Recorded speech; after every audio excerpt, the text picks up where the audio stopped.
She charged families to use my lake. Then I revealed who owned the ramp.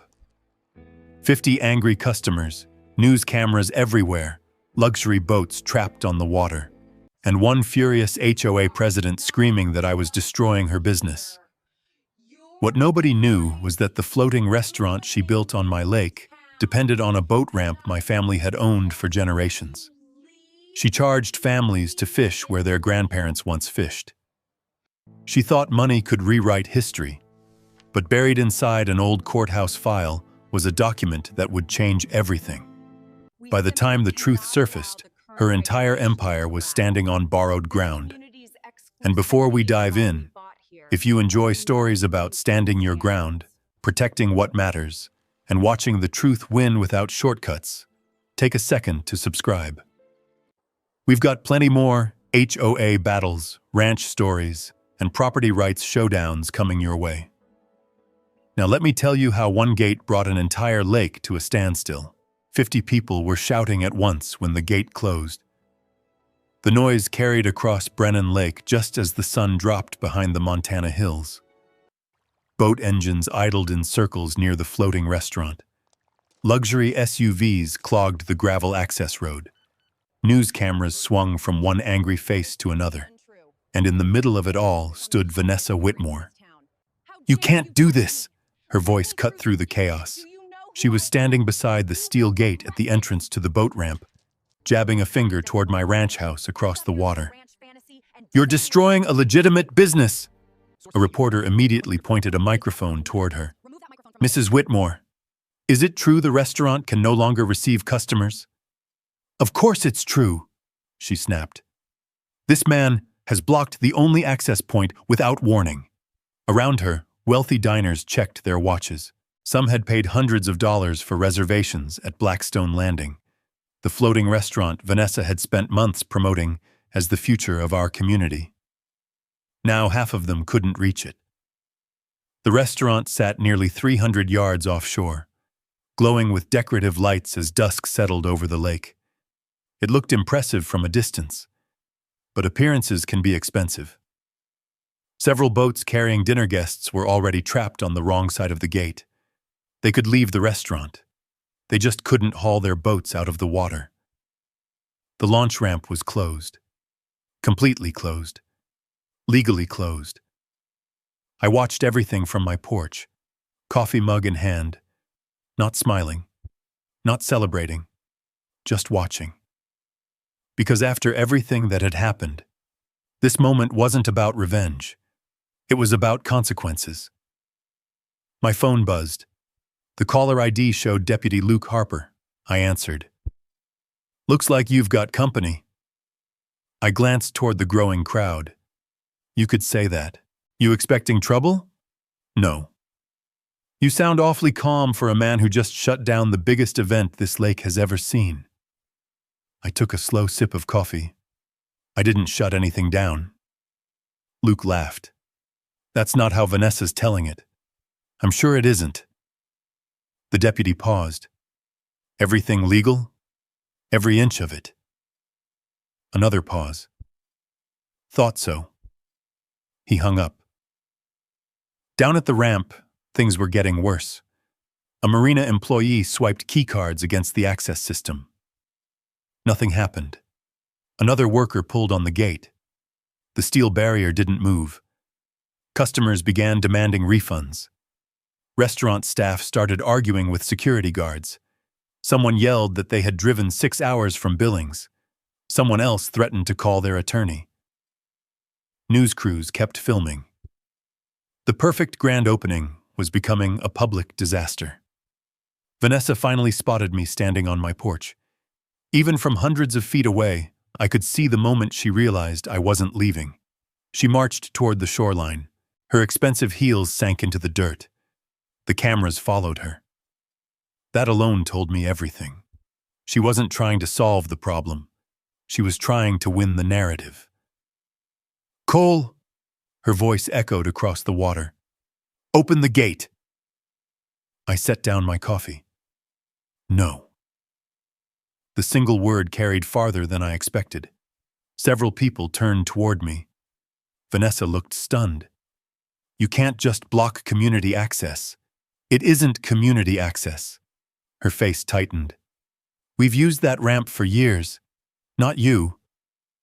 Excuse me? My family has used that ramp for years. Murmurs spread through the crowd. A reporter immediately began taking notes.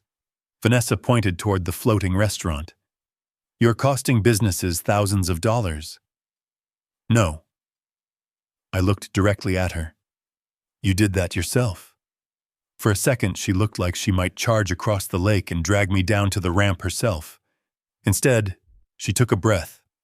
A calculated breath. The kind people take when they realize cameras are recording everything. You're making a mistake, Cole. Maybe. Think carefully. I already have. Her expression changed. Not anger. Not yet. Something closer to panic. Because for the first time all evening, she wasn't talking like a confident HOA president. She was talking like someone who had just discovered a problem she couldn't control. A luxury restaurant could survive bad weather. It could survive slow weekends. It could survive bad reviews. But it couldn't survive losing the only boat ramp serving the entire operation, especially not during opening weekend. One of the reporters approached the gate. Mr. Brennan, do you own this property? I looked at him. Yes. Do you have documentation? I nodded. I do. That answer spread through the crowd faster than anything else I'd said. Because suddenly this wasn't a neighborhood dispute. It wasn't a disagreement between an HOA president and an old rancher. It was a property rights story. And property rights stories have a way of changing very quickly. Vanessa understood that. Her face lost color. The restaurant lights flickered across the lake behind her. Customers were already leaving. Investors who had arrived expecting champagne and ribbon cuttings were now standing beside news vans watching a gate. Just a gate. A simple steel gate. Funny how often fortunes rise and fall because of one piece of property. Vanessa stared at me. Why are you doing this? I looked past her, past the cameras, past the restaurant, past the crowd, toward the old wooden dock my grandfather built decades ago, toward the lake where my wife Rachel had spent every summer of our marriage, toward the water that had belonged to this community long before luxury investors ever discovered it. Then I looked back at Vanessa. That's a long story. The crowd waited. The reporters waited. Even Vanessa waited. Because suddenly everyone wanted the same answer. Why did I legally control the boat ramp everyone thought belonged to the HOA, and why had I waited until tonight to prove it? The truth started years before the restaurant, years before the lawsuits, years before Vanessa Whitmore arrived in Montana. It started when the lake still belonged to the people who loved it, and when nobody had yet decided they could put a price on it. 3 years before the gate closed, my life was quiet. I lived alone on the Brennan Ranch after losing my wife, Rachel. The ranch sat on 40 acres along the northern shore of Brennan Lake. My grandfather bought the property in 1951, and my family had been there ever since. I spent my mornings repairing fences, helping neighbors when they needed an extra hand, and keeping up the old boat ramp near the eastern shoreline. The ramp wasn't fancy. It never needed to be. Families launched fishing boats there. Kids learned to back trailers into the water there. Every Memorial Day, veterans gathered there before heading out onto the lake. Nobody charged a fee. Nobody needed permission. That was simply how things worked. Rachel used to say the lake brought people together better than any church or town meeting ever could. For a long time, she was right. Then Vanessa Whitmore arrived. The first time I saw her, she was standing outside the HOA clubhouse talking to a group of homeowners. She wasn't from Montana. You could tell immediately. Everything about her felt polished. Designer sunglasses, expensive SUV, perfect smile. The kind of confidence that comes from believing every room belongs to you the moment you enter it. Within 2 months, she was attending every HOA meeting.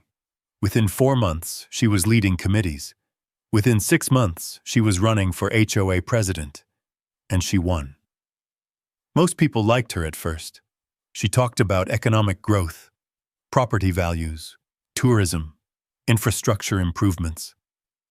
The words sounded impressive, especially to newer residents who had moved to the lake recently.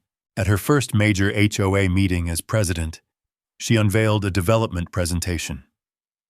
The community center was packed. I sat in the back. Vanessa stood at the front beside a projector screen showing digital renderings of luxury waterfront projects, private marinas, floating restaurants, upscale entertainment districts. She clicked through the slides confidently. "Our lake is an underutilized asset," she said. Several people nodded. "We have an opportunity to transform this community." More nods. Then came the phrase that made me uneasy. "We need to modernize access." I heard it. Most people didn't. To everyone else, it sounded harmless. To an engineer, words matter. Modernize access. Not improve access, not preserve access. Modernize it. That meant control, restrictions, management, revenue. After the meeting, neighbors gathered around Vanessa, congratulating her. I started walking toward the exit. She intercepted me halfway. "Mr. Brennan, Cole is fine. I've heard a lot about you." That smile never left her face. "Good things, I hope. Mostly." Mostly. Interesting choice.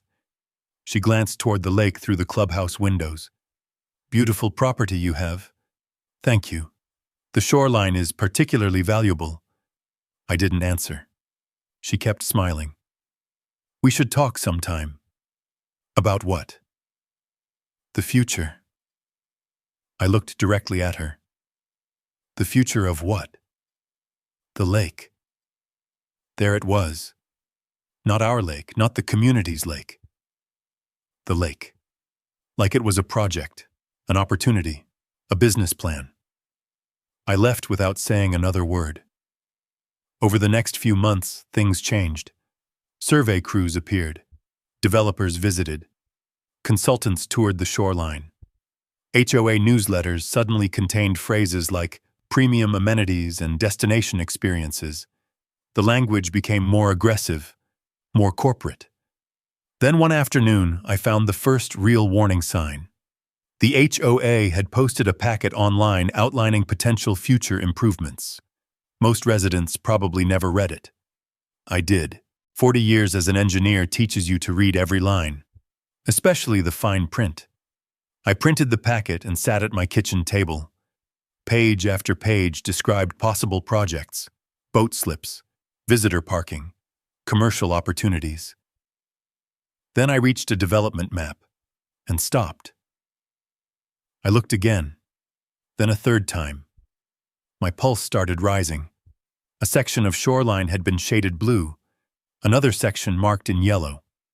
Near the legend was a label. Future Community Infrastructure. The highlighted area included the Eastern Access Corridor, the boat ramp, my boat ramp, the one sitting on Brennan property. I spread the map across the table and measured the boundaries against an old survey hanging on my wall. There was no mistake. The ramp had been included deliberately. Someone had redrawn the future of the lake without bothering to mention that the land belonged to somebody else. For several minutes, I just stared at the map. Then I folded it carefully. Not angry. Not yet. Concerned, because mistakes can be corrected. But plans are different, and this looked a lot more like a plan. The next morning, I drove past the ramp. Everything looked normal. Families fishing, 2 teenagers loading kayaks, an elderly couple preparing a pontoon boat. Nobody had any idea that somewhere inside an HOA office, documents already existed showing their access point as part of a future development project. I stood there watching for a long moment. Then my phone rang. The caller ID showed an HOA board member I knew casually. When I answered, his voice sounded nervous. "Cole, have you seen the development maps?" "Yes." A pause. "You might want to take a closer look." "Why?" Another pause. Then he lowered his voice. "Because the version posted online isn't the only version they're working from." The line went silent. My grip tightened around the phone. Because suddenly, the map wasn't the biggest problem anymore. The biggest problem was the possibility that Vanessa had plans nobody else had seen. And if that was true, the lake was already changing in ways the community didn't understand. The changes started quietly. A month after that phone call, survey markers began appearing along sections of shoreline. 2 months later, construction barges arrived. By spring, there was no hiding what was happening. The floating restaurant project was officially underway. Every morning I watched cranes move steel sections onto the water. Massive pontoons floated near the center of the lake. Construction crews worked 12-hour shifts. The sound of generators replaced the quiet hum of fishing boats. When people asked questions, Vanessa always had an answer. Growth, investment, opportunity. Those were her favorite words. She repeated them at every HOA meeting, and every time she did, more residents started believing her. The project moved fast, faster than most developments ever do. Permits appeared, contractors appeared, investors appeared, money flowed into the project from somewhere. Meanwhile, longtime residents found themselves being pushed further away from the lake they'd always shared. The first official change came through a new HOA policy. Vanessa called it an access management program. Most people called it what it really was, a fee. Anyone launching from areas controlled by the marina would now pay for access, parking fees, docking fees, temporary permits, weekend surcharges. The charges kept growing. At first, some residents accepted it. Then the complaints started. One afternoon, I stopped by Chuck Morrison's bait shop. The place had become the unofficial gathering spot for locals. 3 fishermen sat around a table near the register. None of them looked happy. They charged me $40 to park my truck. They charged me $50. They told me I needed a guest permit. Chuck shook his head. "My father fished this lake for 50 years. One of the men laughed bitterly. Now apparently he should have bought a membership. Nobody found that funny. The frustration kept building. But Vanessa wasn't finished. A few weeks later, she introduced private marina security. Uniformed guards began patrolling shoreline areas. They checked permits, questioned visitors, turned people away. The atmosphere changed immediately. People stopped feeling welcome. One Saturday morning, I witnessed the moment everything changed for me. I was repairing a fence near the boat ramp when I heard raised voices. A father stood beside his pickup truck arguing with one of the security guards. His son couldn't have been older than 10. The kid held a fishing rod nearly as tall as he was. The guard pointed toward a sign. Premium access zone. Daily launch fee required. The father reached into his wallet, then stopped. I could see the embarrassment on his face. The fee was more than he had expected. The boy looked up at him. "Dad?" The man forced a smile. "Not today, buddy." The kid's shoulders dropped. They climbed back into the truck. The fishing rod rested against the passenger window as they drove away. I stood there watching until they disappeared down the road. Then I looked back at the sign. That sign stayed in my mind all week, not because of the money, because of what it represented. The lake was becoming exclusive. That had never been the point. A few days later, things got worse. An elderly woman named Helen Parker called me. I had known her for years. Her voice was shaking. "I thought maybe you could help." "What happened?" "My husband." She paused. "We always scattered flowers from the dock on our anniversary." I already knew where this was going. The security guard wouldn't let me through. I closed my eyes. He said I'd need to reserve access through marina management. Silence. Then she whispered the words that stayed with me. My husband helped build that dock. I hung up and sat quietly for several minutes. That was the moment I realized Vanessa wasn't simply building a business. She was rewriting ownership, not legally, emotionally, socially. One fee at a time, one restriction at a time, one sign at a time. By summer, the floating restaurant platform was nearly complete. The structure dominated the center of the lake. At night, construction lights reflected across the water. Investors toured the site regularly. Real estate brochures began advertising luxury waterfront experiences. The language became more aggressive, private, exclusive, premium.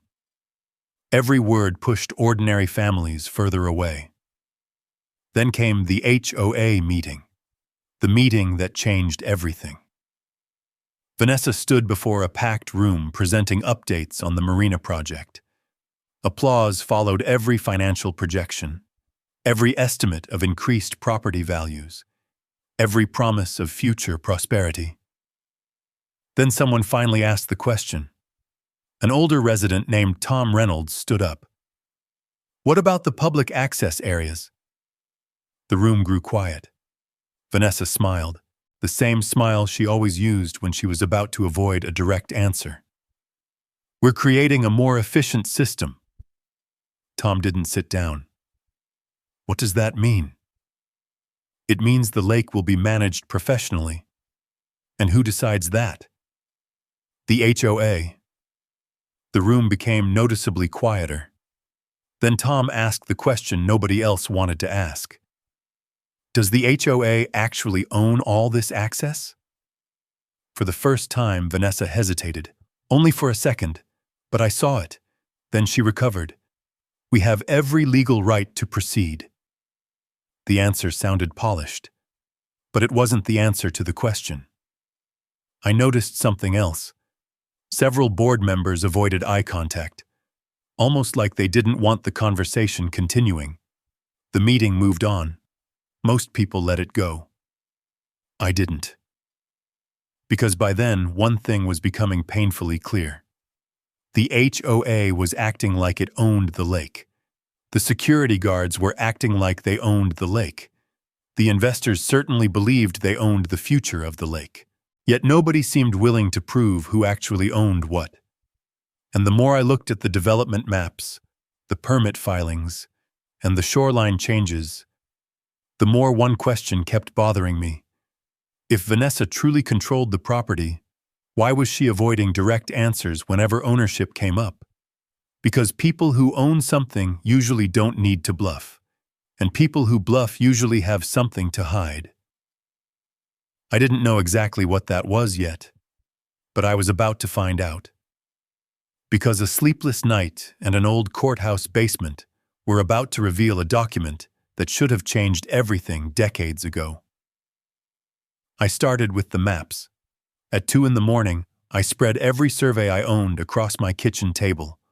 Old paper maps, county printouts, HOA development packets, a faded ranch plat my grandfather had framed in the office years before I was born. The HOA map showed the ramp as future community infrastructure. My family survey showed something else. The access road, the gravel turnaround, and the concrete boat ramp all sat inside Brennan property lines. Not near them, not beside them, inside them. By sunrise, I was in my pickup headed to the county courthouse. The clerk at the records office knew me by name.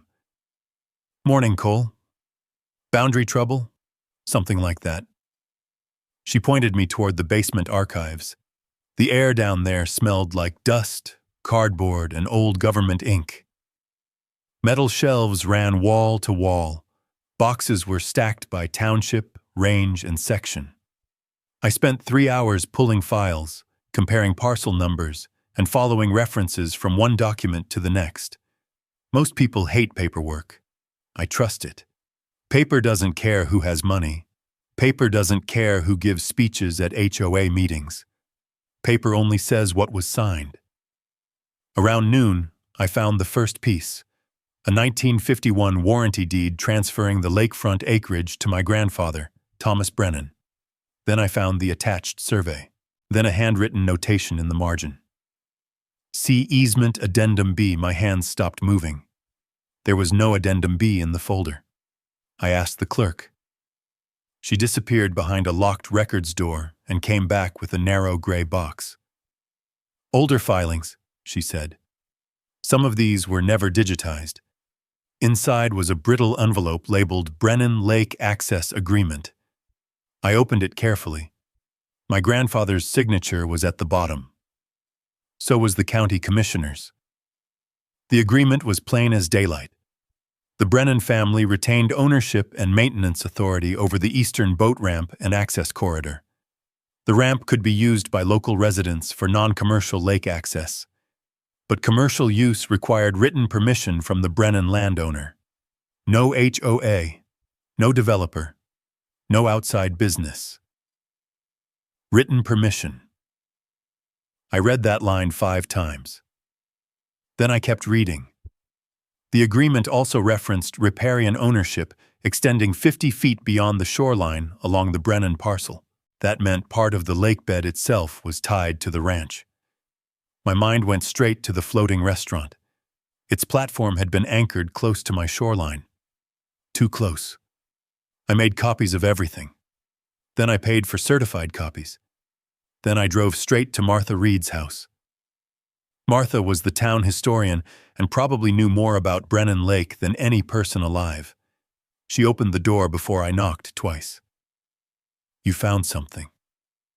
I think I found the reason Vanessa never answered the ownership question. We sat at her dining room table under a wall of old black and white lake photographs. I showed her the agreement. She adjusted her glasses and read in silence. When she reached the commercial use clause, her mouth tightened. Your grandfather did this on purpose. I know. He wanted families to use the lake, but he didn't want anyone selling access. That hit harder than I expected. Because suddenly, this wasn't just legal. It was personal. My grandfather had seen this coming 70 years ago. Not Vanessa by name, but someone like her. Someone who would look at open water and see a cash register. Martha pulled an old photo from a cabinet. My grandfather stood beside the original ramp in work boots, one hand resting on a shovel. Behind him were local families waiting with small fishing boats. This was the first public launch day, Martha said. He told people the lake should stay useful, not fancy. I stared at the photo. Then I looked back at the agreement. For the first time in months, the pressure in my chest loosened. Vanessa had money. She had board votes. She had security guards and glossy renderings. But I had the one thing she had ignored: the original paper. That afternoon, I hired a private surveyor to confirm the ramp boundaries and lakebed coordinates. By evening, he called me from the shoreline. Cole, you need to come down here. His voice was calm, but tight. I drove to the lake. He stood near the water with a GPS receiver in one hand and a tablet in the other. He pointed toward the floating platform. Based on the 1951 description, several of those anchor lines cross into Brennan riparian rights. How sure? Sure enough that I wouldn't want to be the person who installed them without permission. Across the water, Vanessa's restaurant crew was testing lights on the platform. Music played from temporary speakers. Workers laughed. The whole thing looked confident, permanent, untouchable. But under the surface, steel anchors were biting into land they had no right to touch. I looked at the surveyor. Put it in writing. He nodded. Certified report? Everything certified. As the sun went down, I stood beside the ramp with the copied deed in my hand. For months, Vanessa had acted like I was an obstacle, an old man standing in the way of progress. But the truth was simpler.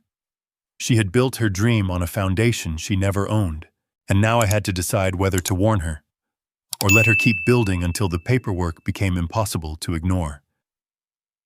I chose a third option. I decided to prepare. The next morning I called Margaret Keller. If property rights were a language, Margaret spoke it fluently. She had spent 25 years untangling easements, boundary disputes, and HOA conflicts across Montana. When I laid the documents across her conference table, she spent nearly an hour reading without interruption. The only sound was pages turning. Finally, she leaned back in her chair. "Well?" I waited. "That's one word for it." Margaret tapped the easement agreement. "This is legitimate." "I know. The ramp belongs to you." "I know. The commercial use restriction is enforceable." "I know." She looked up. "Then why are you here?" Because that was the real question. I wasn't trying to prove ownership anymore. I was trying to decide how to use it. I slid the surveyor's report across the table. Margaret read the highlighted section regarding the floating restaurant's anchor locations. For the first time, she smiled. Not because it was funny, because she understood what it meant. They anchored on Brennan-controlled lakebed, according to the survey. And they never requested permission? No. Margaret closed the file. Then Vanessa has a serious problem. For the first time since the project began, I felt the balance shifting. Not publicly, not visibly, but legally. And legal leverage lasts longer than public outrage. Over the next several weeks, Margaret and I built a file. Every document was copied, certified, indexed, stored, survey maps, historical plats, county records, construction permits, HOA development proposals, photos of the boat ramp, photos of the shoreline, photos of the restaurant's anchor systems. Nothing dramatic, nothing emotional, just facts. Meanwhile, Vanessa escalated. The more successful the project became, the more aggressive she got. At an HOA meeting, she publicly accused me of slowing community progress. She never mentioned my name directly. She didn't need to. Everyone knew. "Some residents are resisting modernization," she announced. "We cannot allow private interests to block community advancement." Several newer homeowners applauded. I sat in the back row and said nothing. That seemed to bother her more than if I had argued.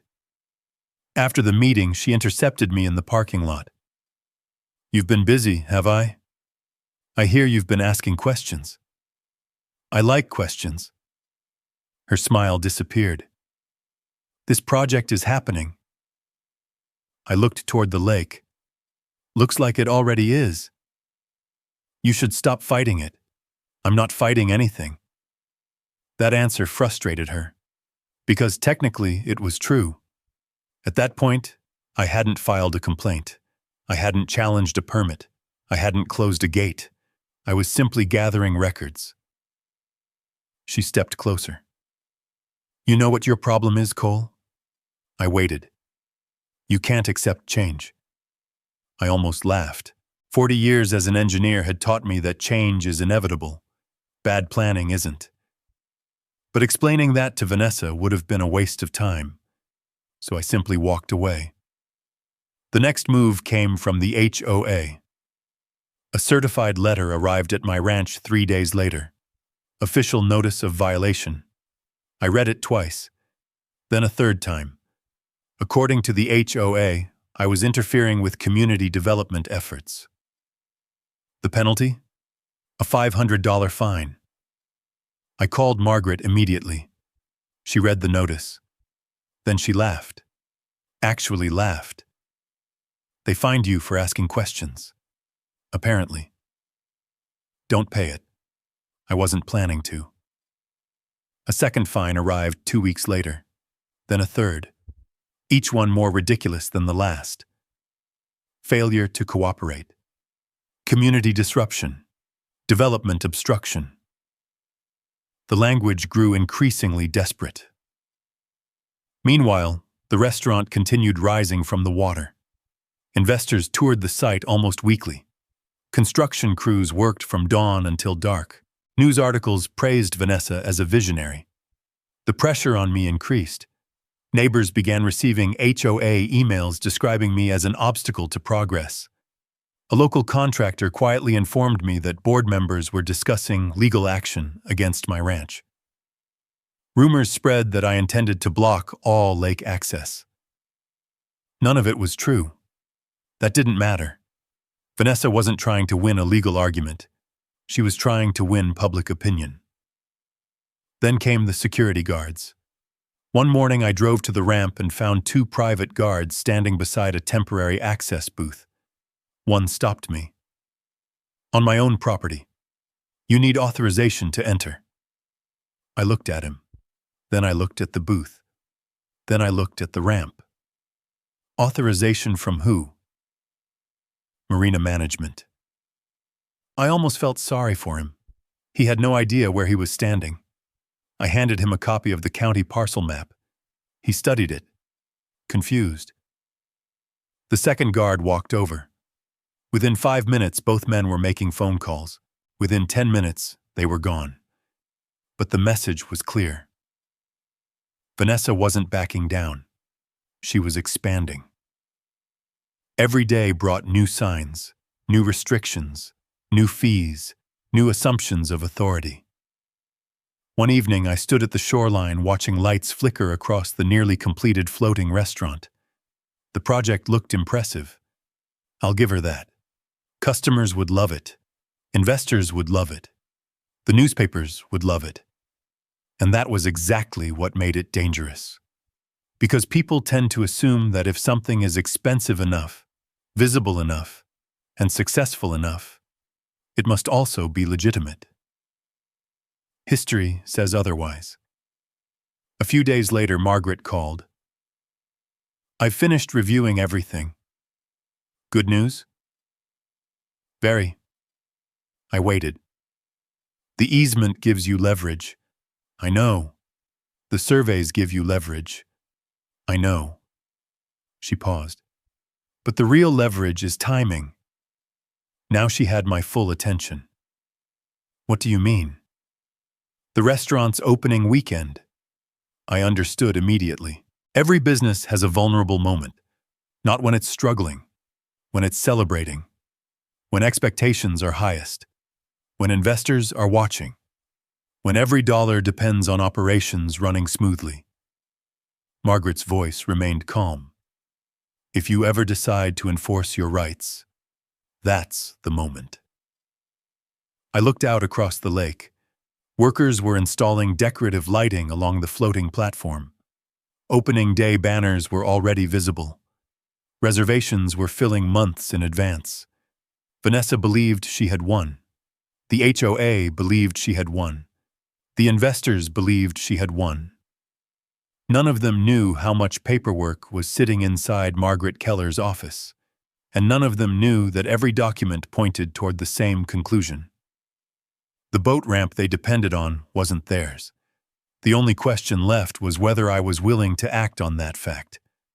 Because Labor Day weekend was approaching, and so was the biggest grand opening Brennan Lake had ever seen. By the time September arrived, Vanessa had transformed the floating restaurant into the centerpiece of the entire region. Advertisements appeared everywhere: billboards, travel magazines, local television interviews. One article called the restaurant the future of Montana lake tourism. Vanessa framed that article and hung it inside the HOA clubhouse. I know because someone sent me a picture. The opening weekend guest list read like a networking event for wealthy investors. Developers from Bozeman, real estate groups from Denver, influencers with hundreds of thousands of followers, state politicians, business reporters. Everyone wanted to see Vanessa's success story. Nobody wanted to hear about easements. Nobody cared about property surveys. Not yet. The week before opening day, Margaret and I finalized everything. Every document had been reviewed, every survey certified, every property boundary verified. Most importantly, The access gate had been installed. The structure wasn't flashy. Heavy steel, commercial grade, hydraulic controls, remote operation, completely legal. The gate sat across the entrance road leading directly to the boat ramp. The same ramp every customer would need. The same ramp every supplier would need. The same ramp Vanessa had spent 2 years pretending she controlled. I stood beside it the evening before the grand opening. Margaret joined me. "You sure about this?" "Yes. Once it starts, there's no putting it back in the box." "I know." She nodded. Then she handed me a folder. Inside were copies of every document supporting my position. Ownership records, easement agreements, survey reports, legal notices. Everything necessary if law enforcement showed up. Everything necessary if the media showed up. Everything necessary if Vanessa showed up. The next morning, Brennan Lake exploded with activity. By noon, traffic stretched down the county road. Luxury boats lined the shoreline. Valet attendants directed guests. Restaurant staff moved with rehearsed efficiency. Across the water, the floating restaurant looked exactly like Vanessa had promised. Elegant, exclusive, profitable, the kind of place designed to make investors feel smart. I watched from my porch, coffee in hand, the same way I would later watch it fall apart. At 3 in the afternoon, Margaret called. "Everything operational?" "Yes." "You waiting for dinner service?" "Exactly." The timing mattered. Lunch traffic was manageable. Dinner was where the money lived. Dinner was where expectations lived. Dinner was where cameras lived. At 4:55 p.m., the first television crew arrived. At 4:58, another followed. At 5 o'clock sharp, I opened the gate app on my phone. One button. That was all.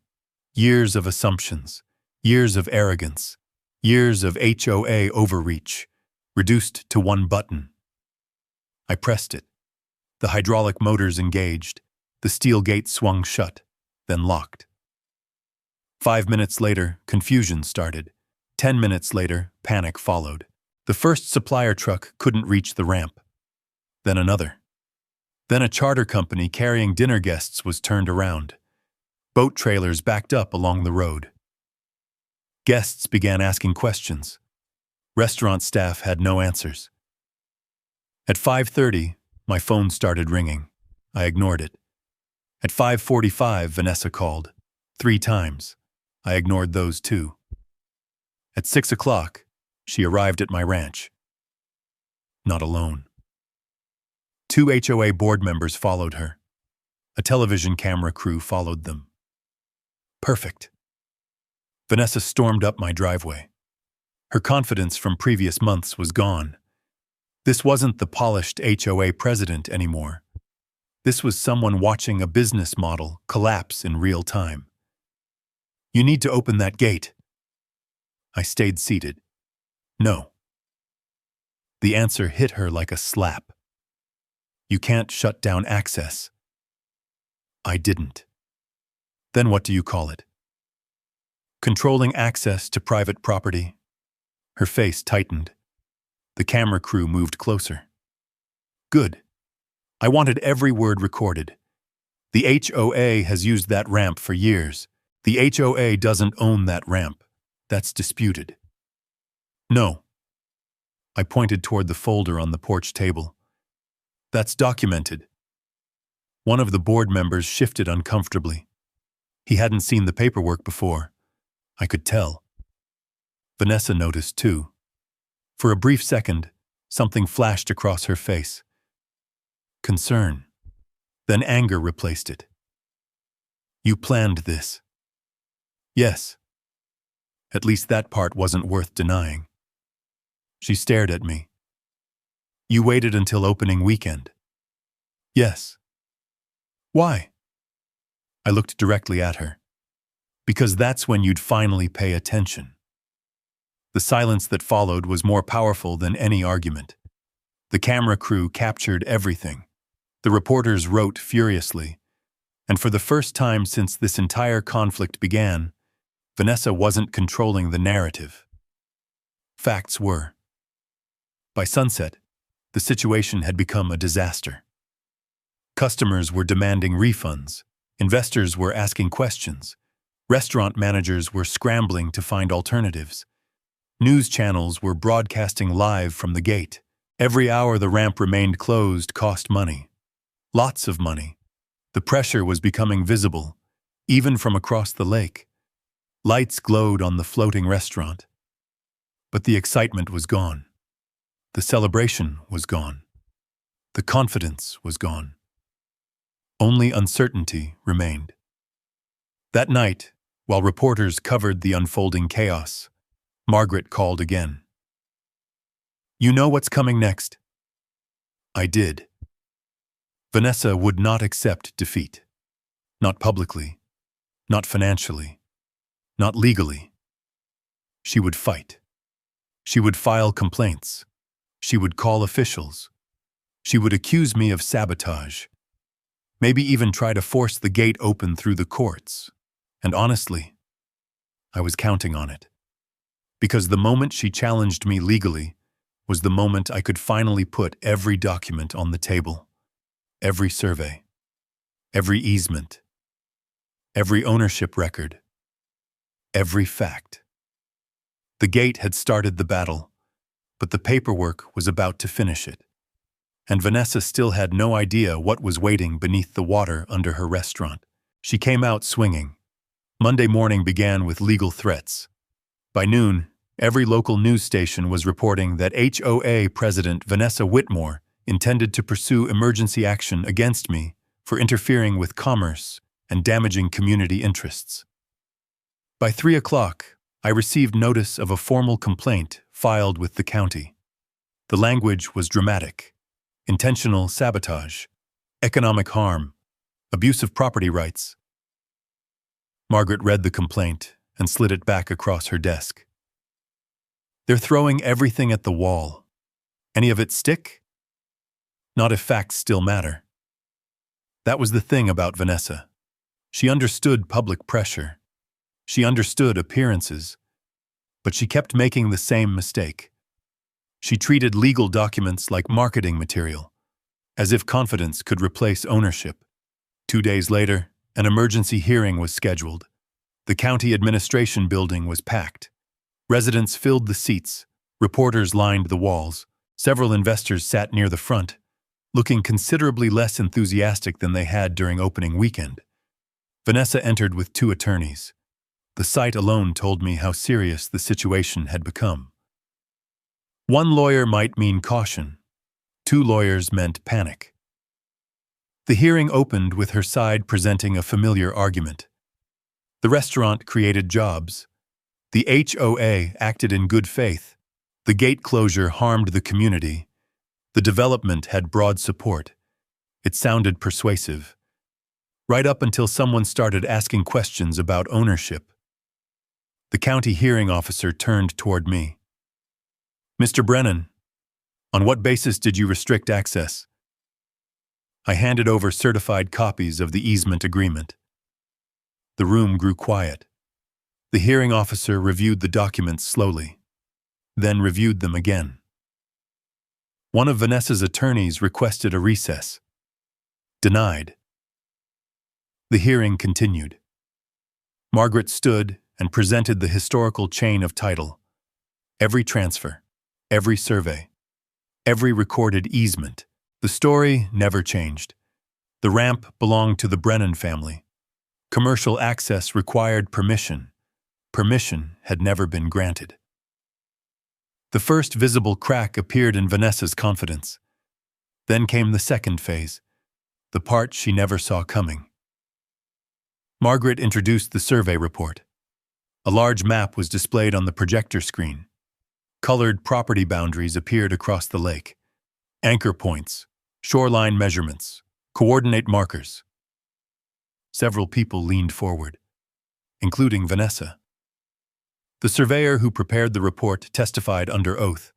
He pointed toward the floating restaurant. then toward the highlighted ownership zone extending into the water. Based on certified measurements, multiple anchor locations are positioned within Brennan riparian ownership. The room became completely silent. One of Vanessa's attorneys immediately objected. The hearing officer overruled him. The surveyor continued. The structure is physically secured to underwater property controlled by the Brennan parcel. There it was, the sentence that changed everything. The restaurant wasn't merely dependent on my ramp. Part of it was sitting on my property, not above it, not beside it, on it, even if nobody could see it. Vanessa's expression changed instantly. For the first time since this conflict began, she looked genuinely surprised. Not angry. Surprised. Because this wasn't a technicality. It was a foundation problem. Literally. One investor stood up and left. Then another. Then a third. Nobody said a word, but everyone understood the implications.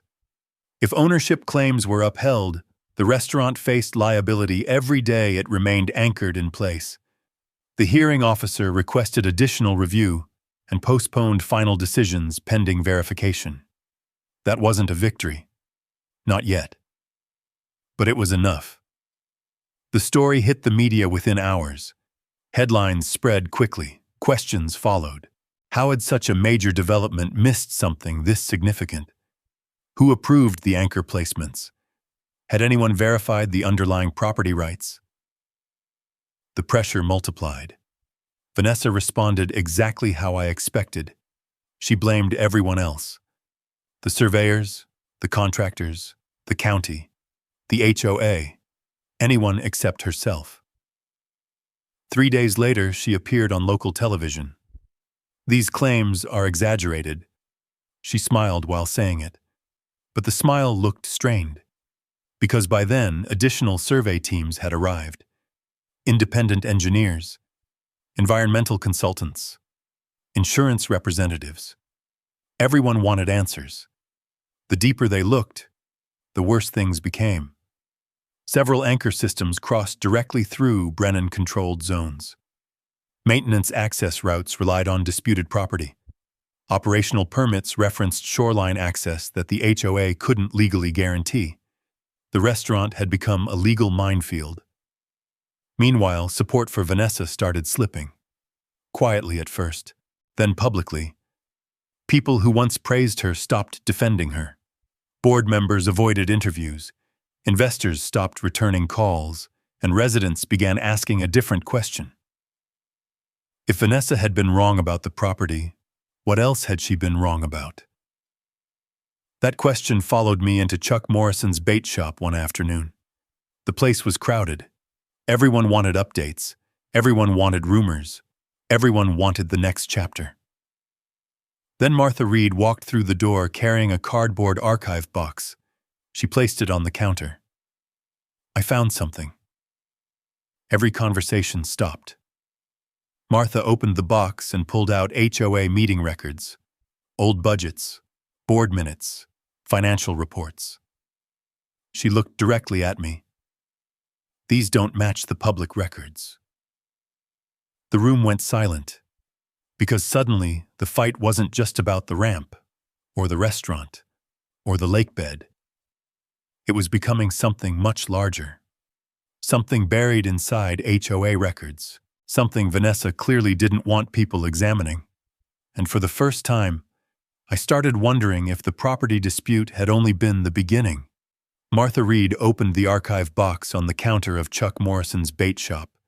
Inside were copies of HOA meeting minutes, budget summaries, committee reports, and board correspondence dating back nearly 2 years. At first glance, it looked boring. The kind of paperwork most people throw away without reading. Then Martha pointed to 2 documents. Compare these. I took them. One was the official meeting summary distributed to HOA members.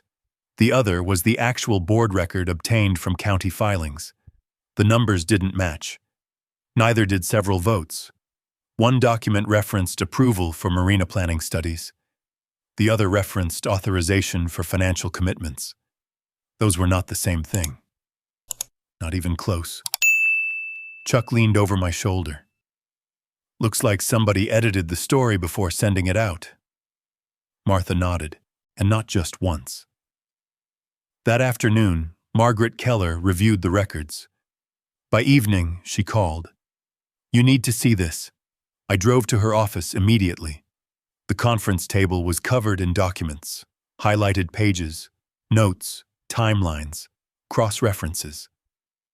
Margaret looked energized, which usually meant somebody else's day was about to get worse.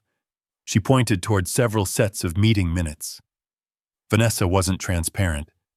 That's obvious. No. Margaret shook her head. I'm saying she may have intentionally concealed information from HOA members. That got my attention. She showed me multiple examples. Board discussions summarized one way publicly, recorded differently internally, financial obligations omitted, development costs minimized, risk assessments excluded. The pattern repeated over and over, not enough to prove fraud, but enough to raise serious questions. And questions were becoming dangerous for Vanessa, because public support was already slipping.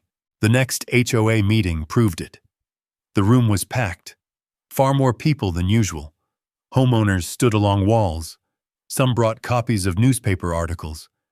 Others carried printouts of property maps. The mood felt completely different from previous meetings. People weren't there to celebrate progress. They were there to demand answers. Vanessa stepped to the podium anyway, still polished, still confident, still trying to project control. The recent misinformation campaign, a voice interrupted. What about the surveys? Another voice followed. What about the boat ramp? Then another. What about the lake bed? The questions came from every direction. Vanessa tried to regain control, but the room wasn't cooperating anymore. For the first time since becoming HOA president, she was on defense. A homeowner named Greg Walters stood. Did you know the restaurant was anchored on disputed property? Vanessa hesitated. A mistake. People noticed. I relied on expert recommendations. Not an answer. Greg didn't sit down. Did you know? Another pause. The silence spoke louder than anything she said afterward. The meeting unraveled quickly. Board members stopped defending her. Several refused to answer questions. Others claimed they hadn't seen key documents. One member quietly left halfway through. The newspapers loved it. The next morning, headlines focused less on the restaurant and more on HOA leadership. Questions multiplied. Residents who had supported Vanessa started sharing their own stories. Families denied lake access. Visitors charged unexpected fees. Fishermen ordered away from areas they had used for decades. The narrative was shifting. Not because of me, because people were finally comparing experiences and discovering they all sounded remarkably similar. A week later, Martha found another problem. She called me early. I found references to closed executive sessions. So, there are no supporting records. That was unusual. HOAs can hold executive sessions, but documentation still matters. If important decisions happened there, some record should exist. Instead, entire sections of decision-making seemed to disappear. Margaret requested additional records. The HOA delayed, then delayed again. That alone became news. People started asking why an organization with nothing to hide was fighting so hard to avoid disclosure. Meanwhile, the restaurant continued losing money. Investors weren't visiting anymore. The gate remained closed. The property dispute remained unresolved, and every article about the lake seemed to create another problem for Vanessa. Then came the turning point. A local newspaper published interviews with residents. One was the father whose son had been turned away from the dock. Another was Helen Parker. The widow denied access to the place where she honored her late husband. Reading their stories hit harder than any survey report. Because suddenly, this wasn't about permits or property lines. It was about people who had been pushed aside, people who had been treated like obstacles, people who had lost something they thought would always belong to them. The reaction was immediate. Letters flooded the newspaper.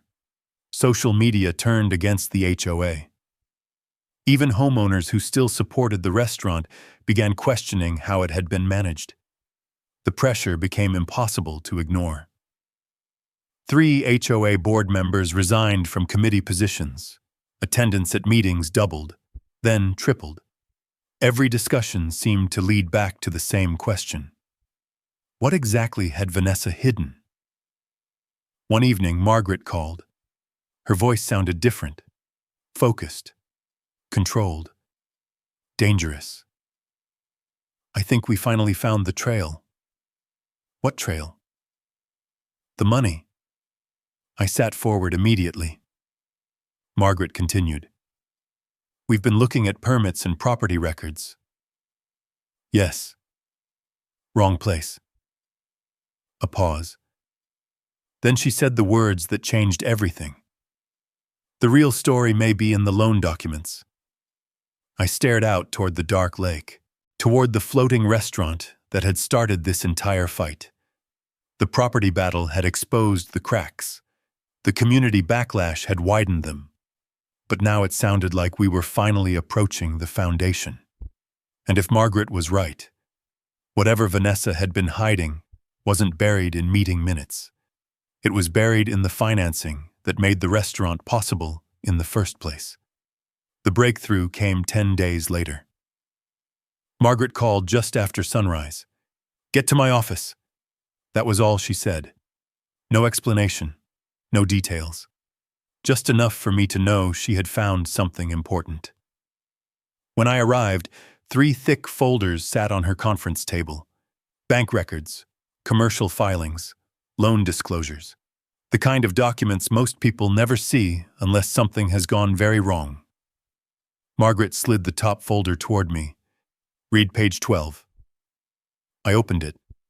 Halfway down the page, I found the collateral section. Then I stopped reading.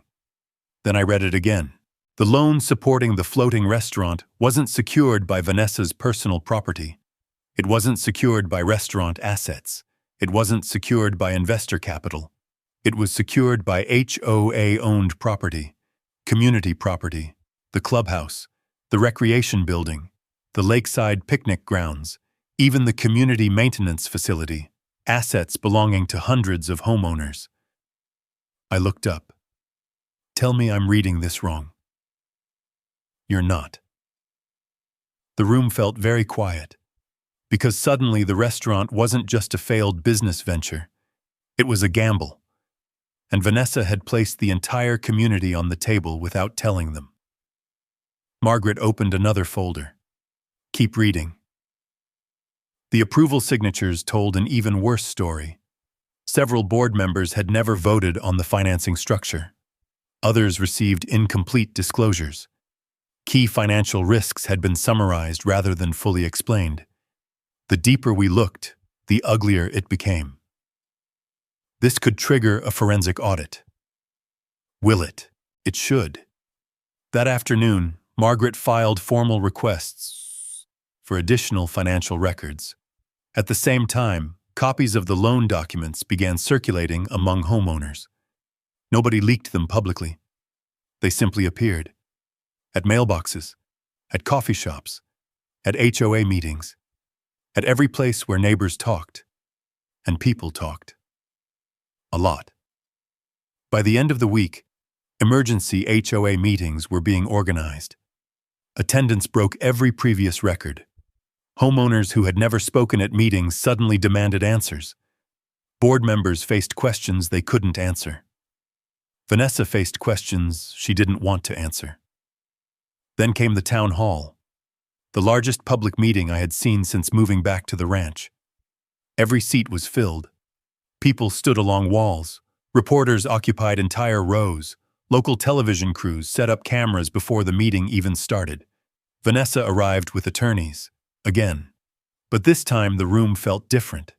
The fear was gone. The uncertainty was gone. People weren't there to listen. They were there to verify what they had already begun to suspect. The meeting opened with routine business.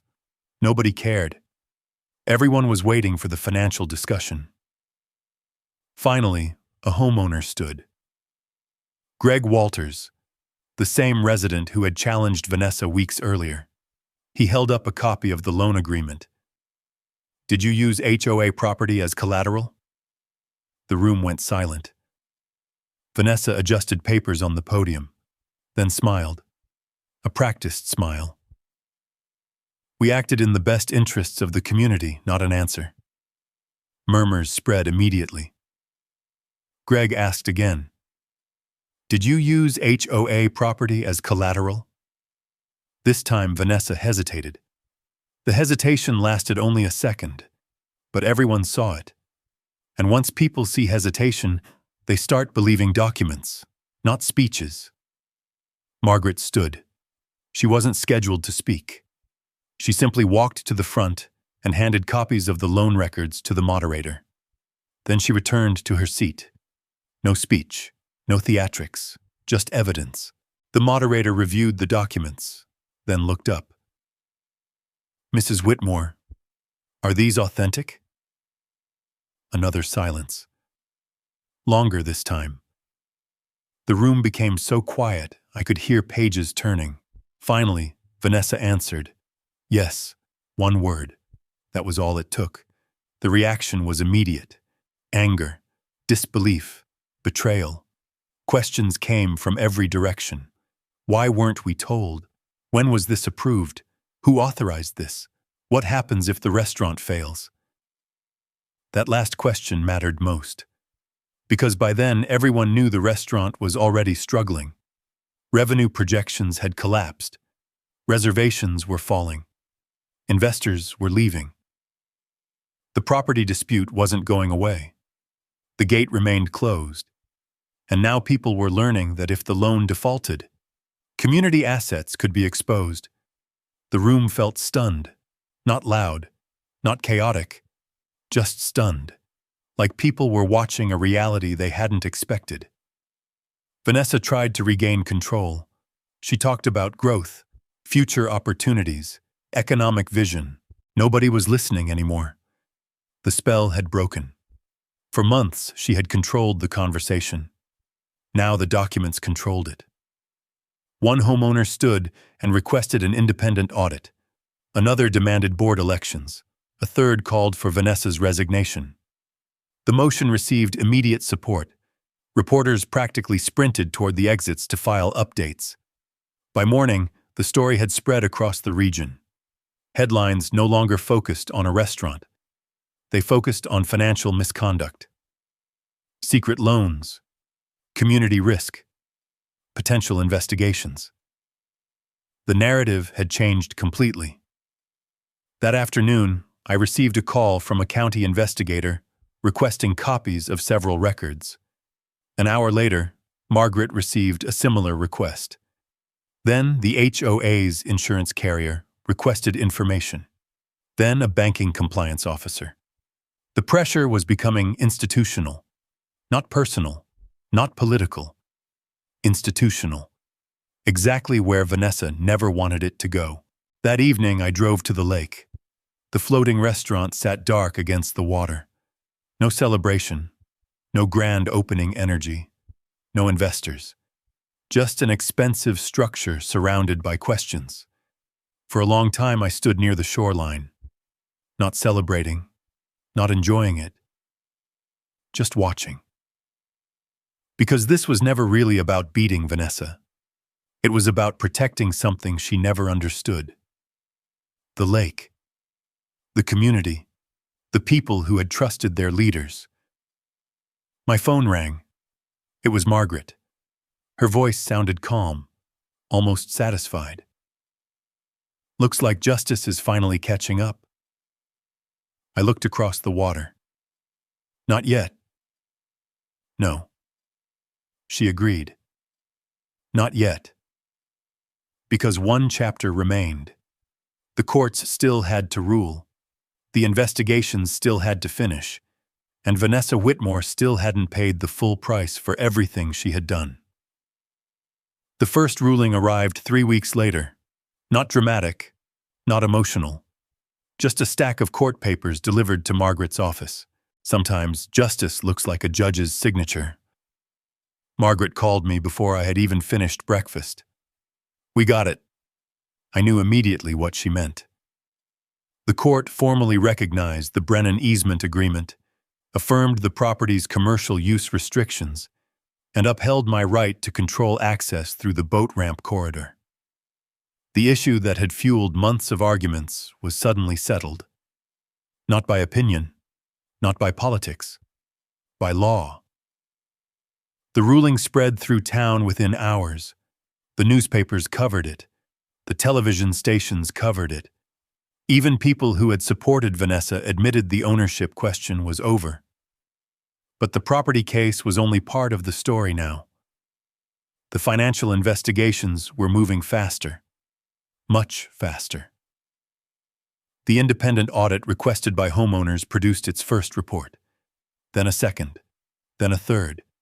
Each one revealed new problems, undisclosed liabilities, incomplete disclosures, misrepresented financial projections, board approvals that didn't match official records. Nothing looked good. The pressure finally broke the HOA board.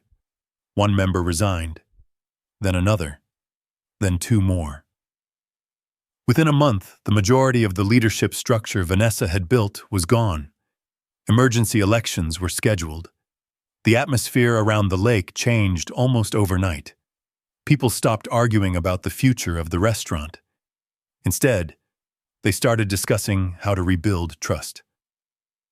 The biggest shock came when Vanessa herself announced an emergency community meeting. The room was packed, again. By then, every meeting was packed.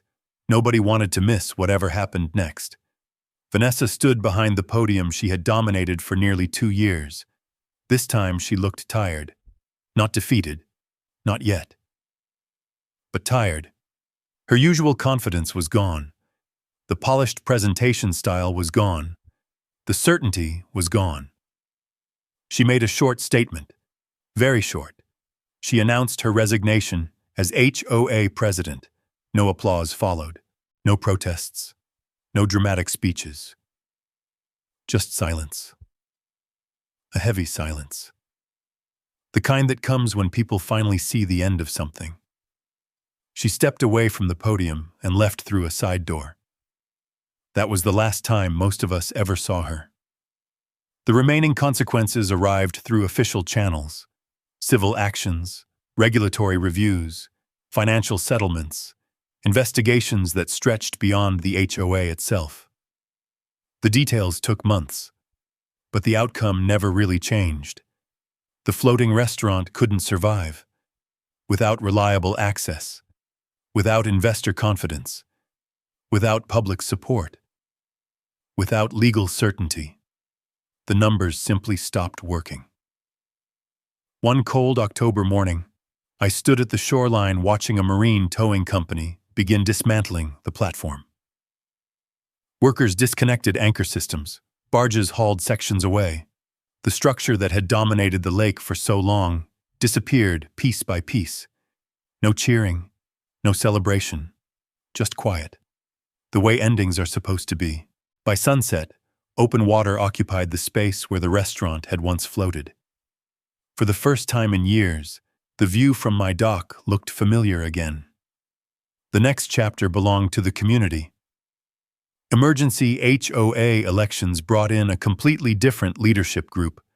Transparency requirements were expanded. Financial oversight increased. Several homeowners openly discussed whether the organization should continue existing at all. For the first time, those conversations felt reasonable. People had learned what happens when nobody asks questions. Martha Reed helped organize historical preservation efforts around the lake. Chuck Morrison became unofficial coordinator for community events. Families started returning. Fishing tournaments returned. Volunteer cleanup days returned. Simple things, important things. The best moment came the following spring. A father and his son pulled into the boat ramp parking area. I recognized them immediately. The same pair who had been turned away months earlier because they couldn't afford the access fee. The boy had grown a little taller. The fishing rod was different. But I remembered. This time nobody stopped them. No guard, no permit booth, no fee sign, just the lake. The father nodded toward me as they launched their boat. I nodded back. Neither of us needed to say anything. Some victories don't require speeches. A few months later, I opened a small bait and tackle shop near the shoreline. Nothing fancy, just a simple building with fishing gear, coffee, and old photographs of Brennan Lake. I named it Rachel's Landing. The first picture on the wall was the photograph Martha had shown me. My grandfather standing beside the original boat ramp, families waiting behind him. A reminder of why any of this mattered. On opening day, neighbors filled the place. Chuck brought coffee. Martha brought historical photographs. Kids ran between displays. Families swapped fishing stories. The atmosphere felt familiar, like something lost had finally returned. Late that evening, after everyone left, I locked the front door and walked down to the dock. The water was calm. The lake was quiet. No floating restaurant. No security guards. No exclusive access signs. No arguments. Just open water stretching toward the horizon. I thought about Rachel, about my grandfather, about all the people who had fought to keep this place available for ordinary families. Then I thought about the lesson Vanessa never understood. Ownership isn't power. Responsibility is. You don't protect a place because it belongs to you. You protect it because someday it will belong to the people who come after you. The last light faded across the lake. Somewhere in the distance, a child laughed from a fishing boat. And for the first time in a very long time, Brennan Lake sounded exactly the way it was supposed to. If there's one lesson I took from everything that happened, it's this. Don't assume the two will speak for itself. My grandfather's did sat in a courthouse fight for decades. The facts were always there. The history were always there. But until someone took the time to find the record, ask the hard question, and stand by the truth, none of it mattered. Sometimes protecting something important isn't about being the loudest person in the room. It's about being patient enough to do the work and steady enough not too quick when it would be easier to walk away. And maybe that's true for more than just a lake. Whether it's your family, your land, your community, or simply something you believe in worth preserving, real trends often look a lot quieter than people expect. It isn't about winning arguments, it's about holding on to your principles long enough for the facts to catch up. Now I'd love to hear from you how you ever deal with an HOA, a property dispute, or a situation where you had to stand your ground respectfully and let the two do the talking. Write a yes in the comments if you have, and tell us where you are watching from. I always enjoy reading your stories. And if you enjoy this HOA, ranch, and land rights story about perseverance, common sense, and everyday people facing tough situations, consider subscribing. We'd love to have you back for the next story.